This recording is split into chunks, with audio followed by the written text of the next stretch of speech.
26 మంది చనిపోతే మత ప్రాతిపాదికన చంపినా కానీ మన సెక్యులర్ వాదులు, సో కాల్డ్ సూడో సెక్యులరిస్ట్, వాళ్ళు ఏం మాట్లాడుతున్నారు? మతవాడికి చంపలేదంటారు. చనిపోయిన మధుసూదన్ గారి భార్య అందరూ వాళ్ళ అబద్ధాలు చెప్తారు. వాళ్ళు పాకిస్తాన్ని ప్రేమిస్తా అంటారు. వీళ్ళందరూ ఇక్కడ భారతదేశంలో కూర్చొని మీరు పాకిస్తాన్ని ప్రేమిస్తుంటారు. మొన్న కొంతమంది నాయకులు డిబేట్లో మాట్లాడుతుంటే చూస్తున్నాను. మీరు పాకిస్తాన్ అంత ప్రేమిస్తే దయచేసి పాకిస్తాన్కి వెళ్ళిపోండి. ఇక్కడ ఎందుకు? పాకిస్తాన్ మీద మీకు అంత ప్రేమే ఉంటే ఇది మాట్లాడుతున్న పోనీ ఏదన్నా వీళ్ళందరూ కాంగ్రెస్ నాయకులు, వీళ్ళందరూ సీనియర్ కాంగ్రెస్ నాయకులు. కాంగ్రెస్లోనే విభేదం ఉంది.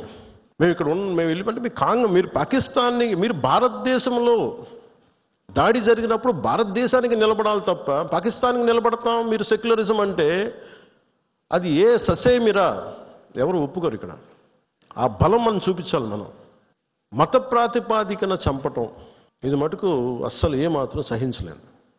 ఇర్రెస్పెక్ట్ ఆఫ్ మన డిఫరెన్సెస్ అసైడ్, ఉగ్రవాదం మీద మటుకు, హింస మీద మటుకు, ఇర్రెస్పెక్ట్ ఆఫ్ రిలీజియన్ మనందరం ఒకటే మాట్లాడాలి. దీంట్లో మాట్లాడితే ఓట్లు పోతాయా, దీంట్లో మాట్లాడితే ఓట్లు వస్తాయి, ఇవన్నీ ఆలోచించకండి. Whether you have spoken truth or not.